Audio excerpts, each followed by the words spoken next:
Olá, amigos do esporte! Está começando mais um episódio dos Os Corneteiros OVG. E hoje nós iremos debater, analisar a vitória da seleção brasileira sobre a Escócia por 3-0. O Brasil apresentou uma melhora, uma qualidade, sendo até o primeiro do grupo. E para debater esse assunto aqui comigo, eu tenho a presença do comentarista esportivo Oswaldo Gianpaulo. Seja muito bem-vindo, Oswaldo, novamente, né? Ô, Francisco, Os corneteiros. é um prazer novamente cornetear Diz que você é bom, né? a seleção brasileira, embora essa última apresentação contra a Escócia foi o melhor jogo que a seleção brasileira fez, tanto técnica quanto taticamente, né? Mostrou que o time já tem uma cara, isso é importante, né? Ele se- mostrou, sem dúvida nenhuma, a seleção brasileira venceu e convenceu no ponto de vista junto à Escócia, né? Porque a gente praticamente fez 3 gols ali, seria 4, né? Porque teve um gol anulado do Vini Júnior lá que é extremamente legal. Então, nós jogamos muito na pressão e pressão. Quando você joga com uma zaga que joga em linha e pesada, a tendência é cometer erros, não é mesmo? Agora, Oswaldo, E erro contra a seleção brasileira. excelente a sua análise, mas eu vejo assim, na minha forma de enxergar, né? É, a seleção por exemplo, Marrocos, Haiti, eles são melhores que a da seleção da Escócia. Por exemplo, eu acho que a Escócia facilitou também, né? Você viu o primeiro gol do Brasil? Parecia aquele jogo de amigos no clube de final de semana, né? Que dá aquela entregada, né? Mas aí tudo bem, né? Agora, jogador de seleção, né? Entregando, né? Não sei, eu acho que a Escócia também facilitou. Um time que não tinha poder de ataque, de reação, não esboçava nenhuma pressão. Enfim, eu acho que facilitou pro Screte brasileiro. Não sei, eu acho que isso também pode. E agora vem o Japão, né? Então eu não sei, eu não sei. Francisco, você me desculpa, É. eu discordo de você.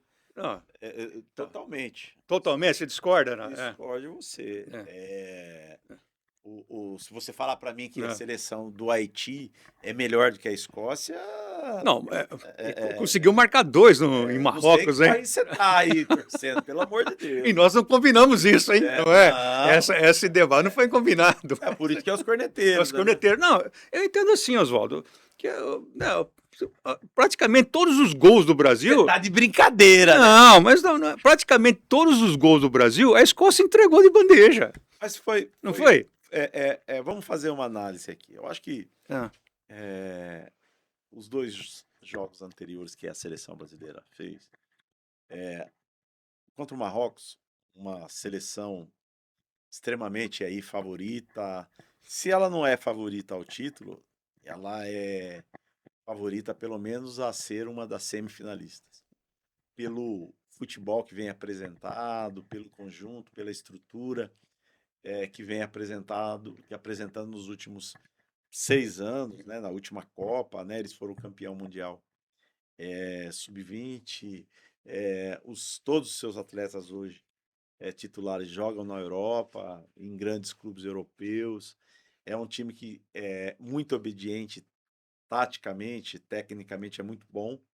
E eu vou ser sincero com você, eu acho que nossos ouvintes, nossa audiência está aí também. Contra Marrocos nós demos uma sorte. Eles pecaram muito na finalização e eles foram superiores. Tirando o lampejo do Vini Júnior, aquela ligação que no primeiro jogo foi ligação direta, a defesa, ataque, e aí a gente contou com um lance individual de um jogador diferenciado, que é o Vini Júnior, o tal do Big Seven, né? Então, Big Seven. Big Seven. É. Então, Dona Virgínia que o diga, né? Então, é, é, é, nós seguramos, saímos atrás, também numa falha da nossa defesa, que também, na mesma forma que a Escócia errou no primeiro jogo, a gente falhou na defesa, porque o cara achou um corredor no meio ali entre o Marquinhos e o nosso zagueiro, o outro zagueiro. Enfim, tomamos aquele gol, como poderíamos ter tomado outros, né? Fato é também que nesse jogo contra Marrocos, o goleiro saiu muito mal também. Não, eles entregaram, né? Praticamente Pronto. 2 gols foram ali de bandeja. Não, mas. Faça, né? Não, tô Ah, dizendo contra Marrocos. Marrocos. Então, assim, contra o Haiti, já foi um jogo, vamos dizer assim, que o time teve um pouquinho mais de conjunto, o Ancelotti ele pôde fazer mais 2 treinos de conjunto e treino coletivos, pôde observar também um pouco melhor alguns esquema tático que ele colocou e funcionou, porque você vê, no primeiro tempo estava 3-0, já com uma certa facilidade. Você viu que no segundo tempo eles tiraram o pé, enfim, começaram uma economia física ali justa, já pensando no próximo adversário. Que eu comentei naquele outro programa que a gente poderia ter já trocado 4 atletas e deixado um ali de reserva para uma contusão, enfim. Agora, contra a Escócia, que é um adversário europeu, né? Vamos pensar assim. E que tem no seu jogo aéreo e defensivo uma força muito grande. Você vê que eles Não, a única eles chance ganharam deles do era Haiti. uma bola parada. Não, mas eles Seria uma ganharam do bola Haiti. parada, Eles ganharam né? do Haiti de 1 a É. 0 e também fizeram um bom jogo contra Marrocos. E contra a seleção brasileira, o fator determinante foi a nova proposta de jogo da seleção brasileira. Se a gente analisar ali a seleção brasileira no primeiro tempo jogou no 4-3-3 e no segundo tempo mudou. Jogou praticamente povoando ali o meio de campo no 3-5-2. Com É. um pouquinho do garoto que entrou no lugar do Rafinha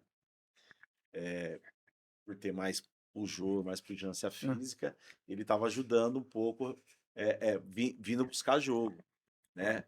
Então, deixando essa função aí para o Vini Júnior com o Matheus Cunha ali ficarem mais próximos, o meio chegou um pouco mais, né? Então, o time ele subiu um pouco mais o time, arrumou um menino que tem 19 anos, tem poder, tem gás ali para voltar a fazer flutuar ali na lateral. Acho que esse é o caminho. Para o próximo jogo, eu não mudaria nada, para te falar a verdade. Mesmo o Neymar. Nem no meio de campo? Não. Não? Se eu mudasse, minha opinião eu continuo valendo. Para mim, Casemiro é banco.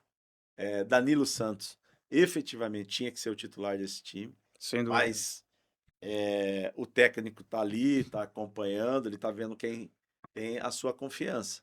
Mas para esse time ficar redondo mesmo, no meu ponto de vista, eu mexeria ali Danilo Santos. Ele viu que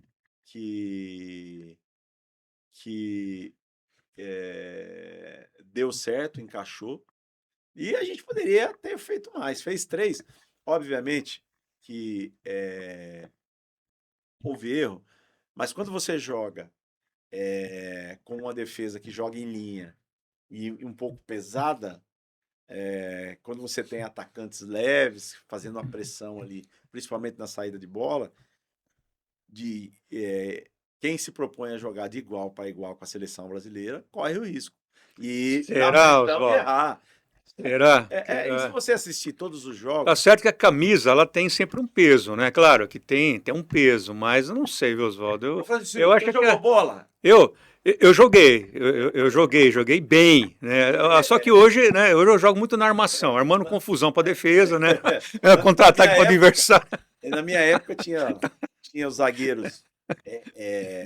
Eu era aquele Os matador. goleiros frangueiros e os zagueiros que eram cabeça de bagre. Você já ouviu falar assim? Já. Então, e normalmente zagueiro, a maioria é a cabeça de bagre. É chutão. É chutão Então, e... E aí, essa nova versão de goleiro, sair jogando com defesa com goleiro, quem implantou no nosso futebol, isso começou com essa história toda aí, Fernando Diniz.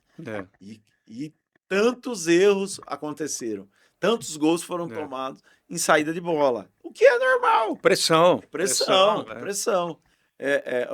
O goleiro começa a achar que ele é centroavante, que ele vai querer driblar, o zagueiro quer sair jogando, também dando driblinho, vai querer driblar o atacante. Então, mas nessa primeira fase, Oswaldo, nenhuma das seleções, assim, que jogaram, logicamente, contra o Brasil, elas imprimiram um ritmo, elas chegaram a pressionar. Por exemplo, o último jogo, né, com a Escócia. Praticamente, o primeiro tempo, a bola não chegou no nosso goleiro. E a única chance... Foi exato, você imagina. Então, quer dizer... Mas aí é mérito nosso. Não, tudo... Eu não estou... É mérito do nosso meio campo. É porque assim... Sim, mas... Quando o goleiro... mas ali... Não é muito solicitado, é porque existe um grande trabalho lá na frente dos atacantes e do meio de campo. Então, Oswaldo, assim, eu discordo um pouco de você nessa análise, que eu vejo o seguinte... para mim, eu acho que o jogo contra o Haiti, ele foi até um pouco mais difícil do que contra... Assim, porque, eu falei, o primeiro tempo não chegou uma bola no nosso goleiro. Então, não foi só por causa da nossa defesa do meio de campo, é porque realmente o time da Escócia, eles não tinham... A única chance deles era uma bola parada, bola alçada na área, era a única chance que eles tinham. Um escanteio. Mas no segundo tempo, Francisco, então, você observou ali... E aí... Uns 10 minutos ali... quase 15 minutos do segundo tempo. Mas até o Alisson apareceu muito bem. Então, mas tendo ali umas grandes defesas, que foram 3 defesas cara a cara. Mas eu tô querendo dizer... O Brasil deu uma bobeada ali. Então, poderia ter... Eu tô querendo dizer que agora, o próximo jogo com o Japão, eu vejo um cenário totalmente diferente. O Japão já ganhou do Brasil. E eles já falaram que eles vão vir para cima, eles quer dizer, por quê? A Copa do Mundo nunca ganhou, você me desculpa. Não, sim, mas mas tem o fator psicológico, emocional. Opa, nós já ganhamos dessa seleção. Então,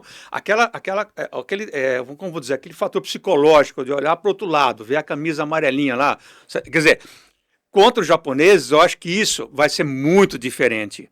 Entendeu? Então, isso eu quero dizer que essa vitória pode ter apresentado para a torcida brasileira uma confiança, mas eu não sei, eu estou muito receoso com esse jogo com o Japão, e eu já comentei até no programa anterior, eu não sei, eu estou muito assim, sabe, eu acho que vai ser um jogo muito difícil, entendeu? Muito difícil, porque o nosso meio de campo é lento, os japoneses eles estão voando em campo, e eu não sei, Oswaldo, se para o segundo tempo, entendeu? E aí o treinador não mexe, eu não sei porque que ele não mexe.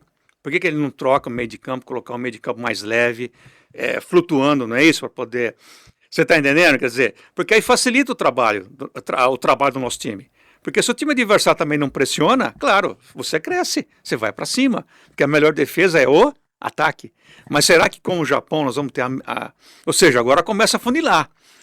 Entendeu? Quer dizer, começa a funilar. Será que com o Japão nós vamos ter a mesma moleza, vamos dizer assim, facilidade que nós tivemos contra a Escócia? Não é? Francisco, então, assim, respeitando a sua opinião, não divergindo dela, mas eu acho que você via muita historinha de samurai, né? Quando você era quadrinhos, né? Alguma coisa assim. Eles vão entrar em campo. Medo do Japão, Francisco? Não é medo do Japão. Pelo amor de Deus, né? Não é medo. É o excesso de confiança. Quando eu jogava no Amador, aí a gente tinha um jogo que a gente ia fazer lá com os caras de uma outra cidade aqui, próxima à nossa. Aí os caras perguntavam, pô, mas a gente vai jogar com esses caras aí, ó, temos que ganhar, pô, a obrigação, mas os caras tão perigosos e tal. Pô, gente, pô, se a gente perder pra esses caras, a gente vai ganhar de quem? Da Pamonha? Mas, Do time da Pamonha? Mas por que não, eu quero dizer isso? Meu raciocínio é o seguinte. é claro que a seleção brasileira tem muito mais em relação ao Japão. Mas eu estou dizendo, Oswaldo, no momento atual, eu não sei. Eu acho que vai dificultar. Bom, Não. depois nós vamos pegar a gravação, nós vamos ver lá o que como vai ser, né? Acredito eu É. que pelo jogo que a gente fez contra a Escócia agora, e porque no futebol não existe já ganhou, não existe jogo fácil. Existe favoritismo. Favoritismo é aquele time que tem mais tradição, aquele time que tem mais atletas melhores individualmente falando. Mas o que um time funciona mesmo é o conjunto. E quem decide são os craques. Hoje a gente tem craque no time. Teoricamente a gente tem Neymar, efetivamente. E temos Será, Oswaldo? Será que nós temos? E temos um candidato a craque que é Vini Júnior. Ali, o restante são bons jogadores. Vini Júnior, para mim, ainda não é craque. Né? Craque, pô, Ronaldinho Gaúcho, Fenômeno, Zico,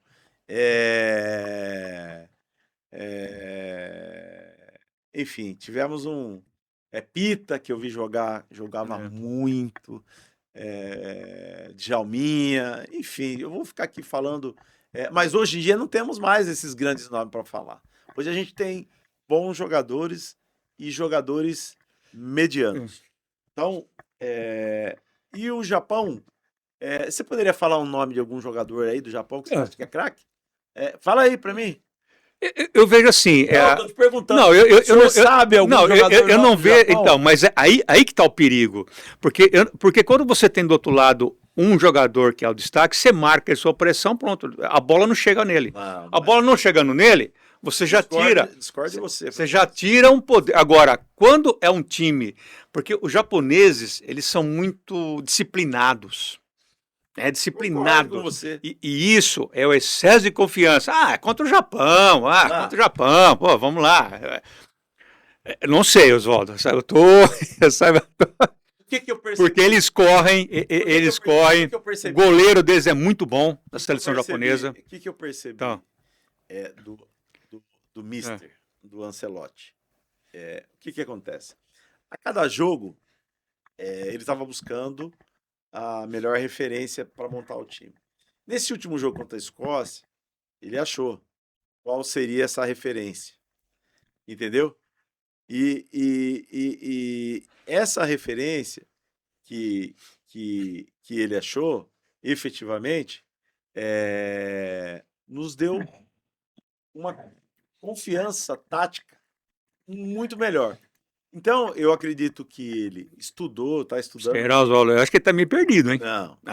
Ele está estudando o time do Japão. Como ele vai entrar taticamente.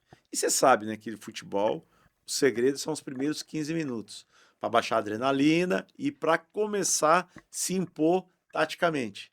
A partir dos 15 minutos, porque nos primeiros 15 minutos, o Japão vai vir agredindo. Mas contra a Escócia, o Brasil fez isso, pressionou. O que eles fizeram? Entregaram. E por que você acha que talvez isso não aconteça com o Japão? Porque, pelo que eu já observei e tenho acompanhado, eu identifico a seleção japonesa um time muito mais maduro, ele sabe o que faz com a bola. Não, entendeu? E a pressão... No momento deles. Não, então... Não para nós. Não, então... mas eu vejo assim, eu acho que o Ancelotti está perdido, eu acho que ele está perdido, ele está tentando ainda achar o modelo ideal. Enquanto ele não mexer no meio de campo, eu acho que ali nós vamos perder a Copa ali, Oswaldo, no meio de campo. Porque não há uma ligação entre a defesa e o ataque. O ataque sem poder de, quer dizer, e outras, as outras seleções não são bobas, já perceberam. É só marcar o Vini Júnior agora em cima, deixar a bola chegar nele, porque ele está fazendo os gols. Agora, você fala, mas e o Messi? Mas o Messi é diferente. O Messi é uma outra, né, quer dizer, é uma outra forma de analisar. Desculpa. Mas não, não sei, Oswaldo, Não, você me desculpa. é, Não vejo, discordo de você. não, nós estamos aqui para debater, Discordo de você. ah, É, eu entendo que ele, nesse último jogo, ele acertou o time, efetivamente. Japão não é nem um bicho-papão, você me desculpa. É um time esforçado, é, taticamente e fisicamente. Tecnicamente nem se compara ao Brasil, você me desculpa. E aí, o que nós vamos ver aí são escolas é, diferentes entre a asiática e a sul-americana, com o europeu administrando a nossa seleção brasileira. Então, a gente tem a ginga, a técnica e a experiência. E o que eu vejo, que o Brasil é o time a ser batido. Quem não quer ganhar do Brasil? Isso aí todas as seleções querem. Eu posso ir embora da Copa, mas se eu ganhar do Brasil. amarelinha. E eles têm essa consciência. Eles têm essa consciência. É que nem um jogo de basquete. Estados Unidos contra qualquer outro time. Todo mundo quer ganhar. Lembra quando nós ganhamos o Sul-Americano de basquete? Em cima, quando o Oscar acabou com o jogo, nós ganhamos do Dream Team. Pô, foi espetacular. Foi um negócio então assim, fora. no futebol, todo mundo quer ganhar do Brasil. Todo mundo. Do Iapoque ao Ichuí. Então é o seguinte, o Brasil, com todo respeito aos japoneses, são uma nação que eu admiro muito, são muito respeitados. Sim, exato, com mas todo respeito. Temos que atropelar o Japão. Não, e vai atropelar o Japão. Tem que atropelar qualquer um que surgir no caminho. Mas o próximo... Vamos por próximo. Então, o próximo agora... é o Japão. E pelo futebol que apresentou contra a Escócia, o Japão vai ser atropelado, você me desculpa. Você assistiu o jogo Equador e Alemanha? Eu assisti. Você acha que o Brasil atropela o Equador, por exemplo? Olha... você está entendendo, Oswaldo? Porque eu falo o seguinte, você observa que as outras seleções, ela tem um conjunto, ela tem jogadas ensaiadas, o Brasil não tem jogada ensaiada. Nós ganhamos 2, empatamos 1. Mas também, com todo o respeito, mas nós ganhamos. Sim, não, eu sou otimista, mas realista. Que nem Neymar vai entrar, oba. O Neymar é um ex-jogador em atividade, com todo o respeito. O Neymar não aguenta meio tempo. E a primeira bola que ele tiver, se alguém der uma entrada nele um pouco mais dura, pronto, ele não volta mais. Oswaldo, você sabe, você foi jogador, você esteve dentro de campo, você sabe o que é uma contusão, a segurança, não é? Você tem medo, receio, enfim. E outra, como que pode um jogador ficar 3 meses sem atuar e vai jogar uma Copa do Mundo? Entende? Então, e todo mundo tá... porque o Neymar vai entrar, pelo contrário, nós vamos jogar com -1 se o Neymar entrar. Por quê? Ele vai ficar parado, porque ele não corre mais, marca ele, a bola não chega nele, quando chega ele não tem... Ficou 3 meses parado. 2 meses. Não. Sim, mas ficou... Ele teve... E tá todo mundo achando que o Neymar vai ganhar a Copa do Brasil. Eu não tenho essa... Eu não vejo que o Neymar vai ganhar... Porque eles estão perdidos. A Copa do Brasil. Mas eu vejo nele a seguinte questão. Um fator de desequilíbrio. Na medida em que você coloca um Neymar em campo, começa-se uma grande preocupação pelo poder de fogo que ele tem, no sentido de que é um cara inteligente, que às vezes ele não vai fazer a jogada. Bom, contra a Escócia ele deu uma jogada lá que ele colocou na cara do gol. Pode deixar o companheiro na cara do gol fácil. Então, isso já coloca a zaga de falar, às vezes vai 2, 3 jogadores... Ficam na sobra, quer dizer, ele segura, assim, ele puxa a marcação. Então, eu lembro de Ronaldinho, fenômeno lá na Copa de 2002, vindo todo remendado, aquele joelho, pior do que o do Neymar. Ele praticamente foi um Frankenstein na Copa. E aí, essa questão aí. Então, eu acho que Copa do Mundo é superação. Não duvide da capacidade de uma pessoa que efetivamente tem um histórico. Não, não. E eu espero que, por exemplo, eu não sei se ele vai jogar meio tempo, se ele vai jogar 20 minutos contra o Japão. Mas, pelos meus informantes que estão me trazendo algumas notícias aí dos treinos, que a gente recebe, tô aqui com o ponto aqui, ó, já recebi uma situação, diz que no treino de ontem ele acabou com o treino. Foi o melhor jogador. Então, Oswaldo, Então, assim, mas no treino, todo mundo, as pessoas, assim, já ninguém entra, né, medo de machucá-lo, treino é treino, como já dizia, né, treino é treino, jogo é jogo, não sei. mas Não, eu não estou desmerecendo o Neymar, porque ele tem toda uma história, ele tem toda sim. uma, imagina, isso é inquestionável, só que eu tô dizendo no momento atual.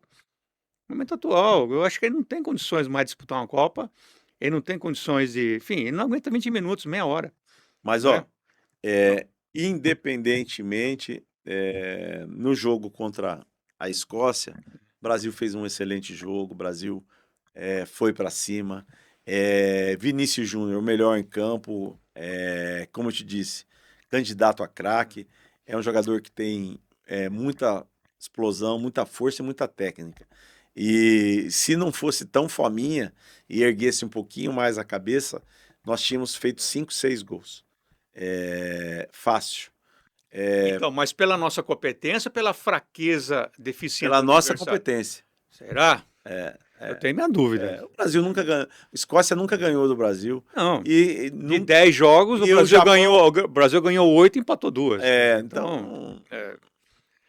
então, é, e Japão, é. se eu não, se eu aqui me lembro, acho que ganhou do Brasil uma vez só. A não ser que o Samurai entre em Mas campo, né? em O Samurai amistoso, entrar em campo, aí ganhou em amistoso ainda. amistoso. Foi O Samurai entrar em campo lá. como Samurai não existe mais, então se existe é lá só, escondidinho, né? Então você acha, Oswaldo? Ninja, você, né? você como Bruce Lee, né? Bruce Lee, você como comentarista esportivo, então você acredita que essa vitória, a torcida brasileira está assim empolgada? Agora ninguém segura mais o Brasil. Vamos atropelar Japão e quem vier pela frente. Não, eu acho que assim, independente Ah,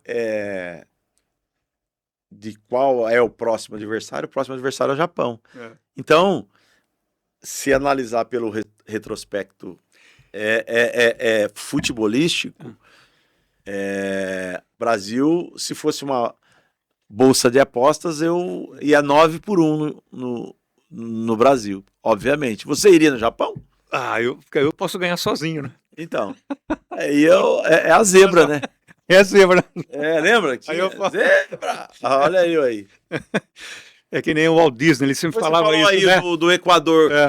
Zebra, É. ganhar da Alemanha. A Alemanha fez um gol Você viu a relâmpago. correria, Oswaldo, como discorrem? Eu não vejo a seleção brasileira correr. Assim. Correr não ganha jogo, Francisco. Mas correr que eu falo é imprimir ritmo. Mas a dinâmica do jogo, Entendeu? ela se prende a fechar os espaços do campo, diminuir os espaços. E aí, dependendo se você vai deixar o jogo corrido ou não, é o esquema tático que você tem. Porque hoje o futebol é muita força. Mas se você fechar a questão tática certinha, você tem marcamento por zona, marcamento por setor, ou individual. Tudo isso é o que dá a capacidade de uma seleção ter velocidade. As maiorias da seleção que tem velocidade é porque tem espaço, né? Agora, se você querer jogar mano a mano com a seleção brasileira, você vai ser agredido.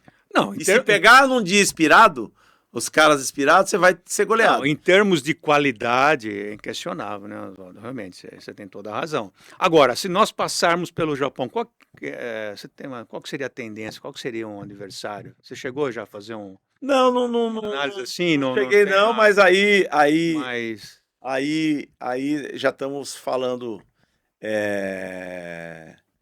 em oitavas de final. Oitavas. Né? Já estamos falando em oitavas de final, né? E oitavas, eu não vi ainda qual que é o as mas possibilidades. no próximo episódio vamos trazer para a gente já tá. Mas Mas, eu acho que cada jogo é um jogo. Ó, para ser campeão, 8 jogos, 3 já foram, falta 5. Próximo adversário é o Japão. não, e a final, Vamos jogar o Japão, fica faltando 4. e a final é um jogo diferente, né, Oswaldo? Porque é o mata-mata, mas depois a final é outro jogo, né? Outra Né? Copa. É outra Copa. Para mim é outra Copa. O jogo final é não é? É uma outra O Copa. mata-mata, mas depois É o outra final Copa. é uma outra situação, uma outra. É outra Enfim. Copa. É. Então, Oswaldo, eu notei realmente uma motivação da torcida brasileira, né? Pô, ganhamos, né? 3-0, toda aquela empolgação, né? Mas, pessoal, eu sou brasileiro, não é que eu sou contra o Brasil, não é isso. Mas eu estou muito mais receoso com o pé no chão, né? Em termos daquilo que eu estou observando. Mas é muito importante também ouvirmos o Oswaldo, até como comentarista esportivo, e essa, né, Oswaldo, e essa divergência faz parte até do programa, né? Faz Não, parte, e, né? e, Porque e nós se temos que você. divergir mesmo. E você Então, vê que a seleção brasileira, é, aquele comentário lá que o Vampeta fez a respeito do Rafinha, ele tinha razão. sim, Você viu que aqueles comentários falando É. que ele estava falando pelos cotovelos, isso é historinha. é, Você viu aí que acabou se vindo à tona tudo que é. aconteceu com o atleta Rafinha. E o cara tava psicológico, realmente. Eu não sei nem por que a seleção brasileira não cortou ele. Porque ele já Então, deveria. Se ele não tem condição de voltar, o atleta não tem condição psicológica de não jogar dá, não, nesse não. momento da seleção brasileira. E será que ninguém sabia disso? Ó, acho que a família sabia, né? Então, mas ninguém não. E quando o Vampeta também É. falou que ele estava lá com um problema financeiro, pô, o próprio pai, né? O próprio pai. É uma situação um pouco. Mas a gente já viu isso aí também em outras áreas, né? Aquela menina lá também, né? A gente viu aí, mas enfim, Larissa Manoela, né? Daquelas. Teve uns problemas. É por isso que eu sempre falo, ó. Tome cuidado com aquilo que você assina e quem te assiste. Mas como é que você vai desconfiar do seu pai, não é mesmo? Não. Que tá com você aí há tantos anos, né? Enfim. E para nós estamos de fora também, nós sabemos tudo que acontece. Exatamente. Né? É uma coisa. Então, é que nem briga de marido e mulher, né? eu sempre falo que. Dificílimo você né, falar alguma coisa, porque. Eu sempre falo que o atleta É. de futebol, quando você tem uma empresa, a gente fala com propriedade, de gestão familiar, é muito complicado. E o atleta de futebol, ele é um commodity. Né? O que é um commodity? É as pernas dele, é o futebol dele. Então, ele passa a ser a empresa. Né? E uma empresa, entre aspas, com um faturamento altíssimo. Aí você tem direito de imagem, merchandising. São muitos zeros, né, Oswaldo? Muitos muitos zeros ali que você fica. E aí. E se não tiver uma estrutura também para suportar isso tudo? A família que me desculpe, mas 99% dos familiares não são preparados para fazer gestão. Que é muito rápido, né, Oswaldo? Do dia para a noite você de carreira de carreira de jogador. Então, assim, quando a gente fala às vezes que jogador tem que ter uma consultoria, e aí também não estou dizendo que as consultorias tem gente malandro. Mas tem consultorias e consultores, empresários muito sérios, que obviamente tem que ganhar seu dinheiro, mas tem que ser claro, amplo, jogar aberto com o atleta, para poder fazer com que a carreira desse cara seja transparente. Então, um atleta de futebol, que nem nós, dentro do nosso grupo, a gente faz esse gerenciamento, isso é importante. Você ter um financeiro, você ter uma contabilidade específica, você ter um jurídico específico para isso e também você ter um conselheiro. Isso é importante, sabia? Mas não para você decidir pelo conselheiro, mas para você ouvir várias situações em que, em um contexto, você pode estar envolvido. Não deixar a cargo da sua mulher, a cargo... Primeiro, né? tem vários fatores, né? Dinheiro é complicado de se mexer, porque os volumes são muito altos. E você sabe, da maioria, como eu coloquei, acho que no outro programa, né? A maioria, tirando um caso ou outro aí, e a história futuramente vai nos revelar cada vez mais aí de família envolvida em carreira de jogador, porque os pais hoje desses meninos são muito jovens ainda, né? Tem pais de menino aí que tem 40 anos de idade. Ou seja, os filhos estão realizando aquilo que o pai não pôde ter. Aí o pai quer ter Ferrari, quer ter helicóptero, o pai quer ter casa na praia. Não estou negando que não tenha, mas teria que ter uma deliberação junto com o filho. Uma Né? estrutura também O para pai quer ter imóveis em outros países, né? Só que muitas das vezes o pai ele queria ser famoso como filho. E aí entra o ego. Ele se projeta no filho. Aí entra o ego. E tem uma estatística, Oswaldo, até grandes jogadores que eu já acompanhei até na mídia, eles falam isso. Que depois que você termina a sua carreira, por exemplo, você é um jogador Sim. em alto nível, depois de 5 anos, eles praticamente eles ficam quase que, não vou dizer miséria, mas eles ficam, enfim, eles vão de 1000 a quase zero. Mas por quê? Porque eles continuam mantendo o mesmo padrão, continuam mantendo a mesma, não é? O cara... Só que, não é? Então, mas a grande maioria tem um problema, né? Não é? Então é isso que o cara, Então, ele querem né? que continuem pedindo autógrafo para ele quer ser reconhecido, ele quer que as pessoas tirem foto com ele, ele quer ser lembrado por um gol que ele fez. E às vezes o ostracismo leva o cara até uma depressão se ele não estiver preparado. E aí ele começa a ostentar através de um helicóptero, através de um... Suprir uma... de um carrão, porque olha, o carrão, olha, é fulano, ele gosta de ser lembrado. E muitas das vezes, né, se você pegar aí, tem várias histórias aí de ex-atletas na internet, muito interessante, né?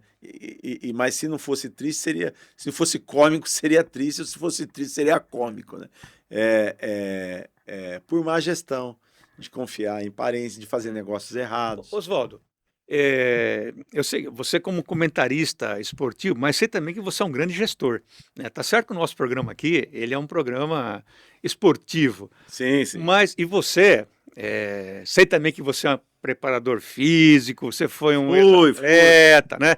Então, por exemplo, a nossa audiência, com toda essa sua bagagem, experiência, que mensagem você poderia passar para a nossa audiência, por exemplo, um jovem que está começando na área do futebol?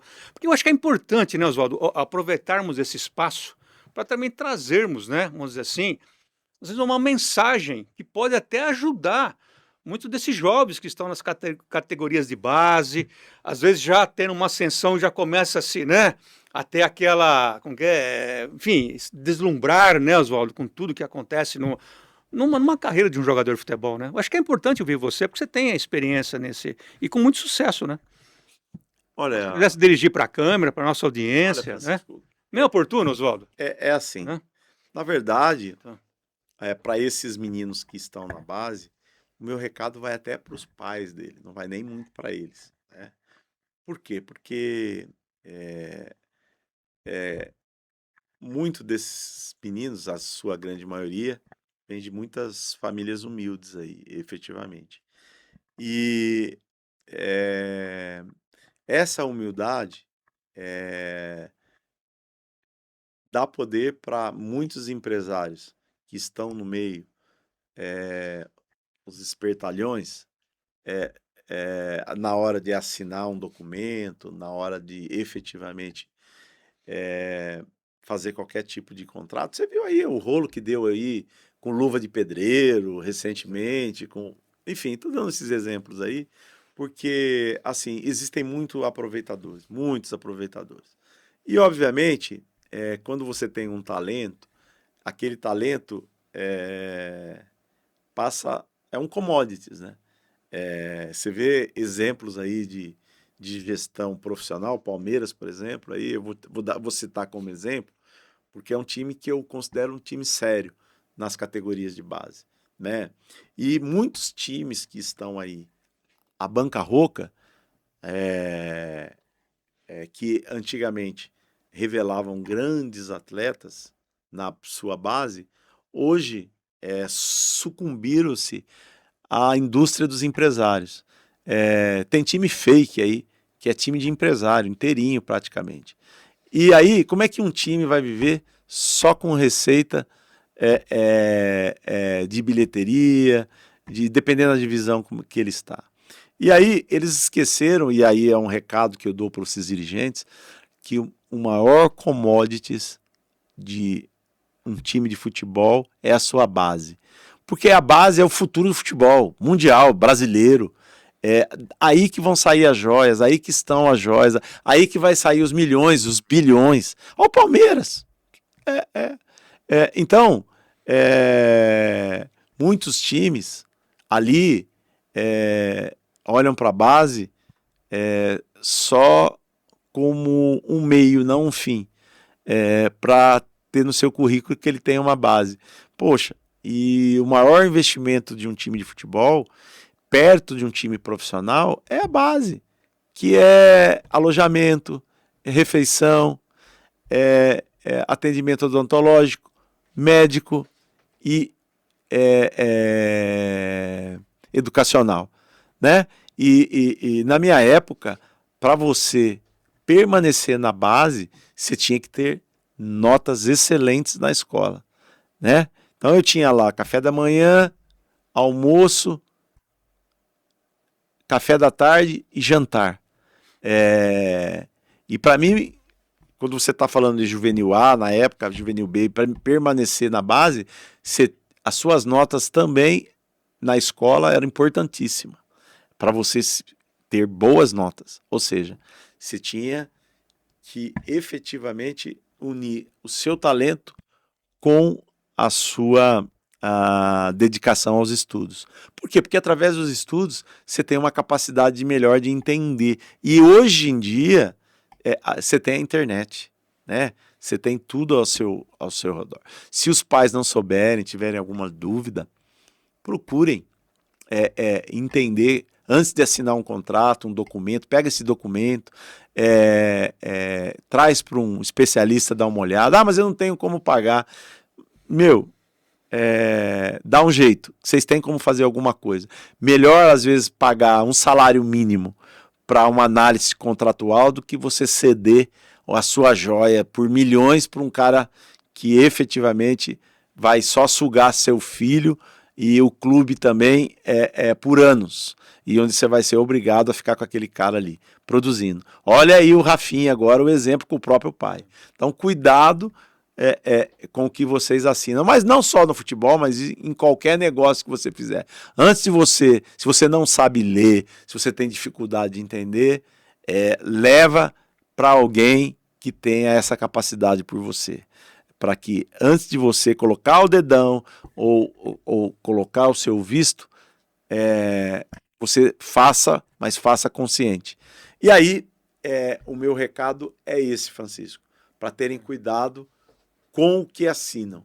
E aos clubes que também olhem para a base como seu commodity. A gente precisa parar de ter cartola no futebol. Não existe mais espaço para cartola no futebol que olha o seu próprio umbigo, que ele quer ser o melhor presidente de todos os tempos, que ele quer sair na foto, que ele quer sair na entrevista, ele quer sair na televisão, ele quer, enfim. Eu acho que dirigente de futebol tem que ter, da mesma forma como um presidente da República, ele tem que ter gente capacitada ao lado dele, em vários setores, seja estrutural, negocial, na parte de gerenciamento do clube, né? O técnico ele tem que ser limitado a técnico, o gerente de futebol tem que ser gerente de futebol, o gestor empresarial das carreiras dos atletas, os empresários, tem que ser honestos, tem que ser transparentes, tem que ganhar, mas não pode ganhar mais que o menino, não pode ganhar mais que o jogador. Então, e orientar eu acho que os nossos jovens talentos precisam de orientação. Inclusive, nós estamos preparando um curso preparatório dentro da OVG Teleeducação de orientação pedagógica para atletas na categoria de base, para eles terem introdução financeira, empresarial, quais os cuidados com a carreira, cuidado com as Maria Chuteira, enfim, são vários os cuidados que a gente está preparando, tipo um código de conduta na vida deles. Eu acho que grandes clubes aí, ou pequenos clubes, já devem fazer isso. Mas você orientar, preparar esse jovem atleta para amanhã eles saberem que são cidadãos, mais do que homens, vão ser pais de família, vão gestar, não fazer 10, 11 filhos aí, e depois ficar correndo atrás para pagar a pensão alimentícia, sendo preso toda hora, sendo por falta de dinheiro. Então, a vida do glamour, então separar o atleta e as pessoas que gerenciam você. Que interessante.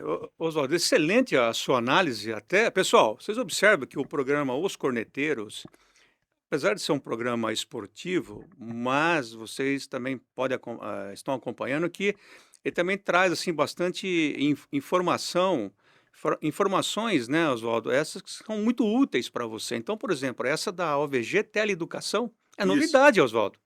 Você está Sim. trazendo aqui, podemos até depois gravarmos um programa para isso. Mas, estou aproveitando o momento. Você tem um site, Oswaldo? Ainda está sendo desenvolvido? Não, é assim, é uma estrutura que efetivamente a gente está montando. Está montando. É um curso específico. Mas assim, dentro desse segmento aí, a gente tem... o site é www.ovgteleeducacão.com.br. Pessoal, então anotem, né? www.ovgteleeducacão, né? .com.br. Oswaldo, muito bom isso, muito interessante, hein? Quer dizer, então isso é um preparatório para atletas de base. Olha que ótimo, parabéns por essa iniciativa. Então, pessoal, fiquem ligados, acompanhem os programas Os Corneteiros, até sigam-nos em nossas redes sociais, que é @oscorneteiros.ovg. Repetindo, hein? @oscorneteiros.ovg. Oswaldo, depois dessa sua excelente participação, bom, você já é titular aqui, né? Já é titular. Né? Obrigado. Então, e vamos para cima do Japão, hein? Vamos para cima do Japão. Então... Corinthians-san Shigoro, Corinthians-san Kuru-san. Bom, então, depois dessa frase final aqui do nosso comentarista esportivo, vou pedir para ele repetir, vamos ver. Quer repetir? Corinthians-san Shigoro, Corinthians-san Kuru-san. Valeu, pessoal. Então, obrigado, Oswaldo. Nos encontramos na próxima resenha, hein? Valeu, pessoal. Obrigado. Até a próxima. Abraço. Obrigado.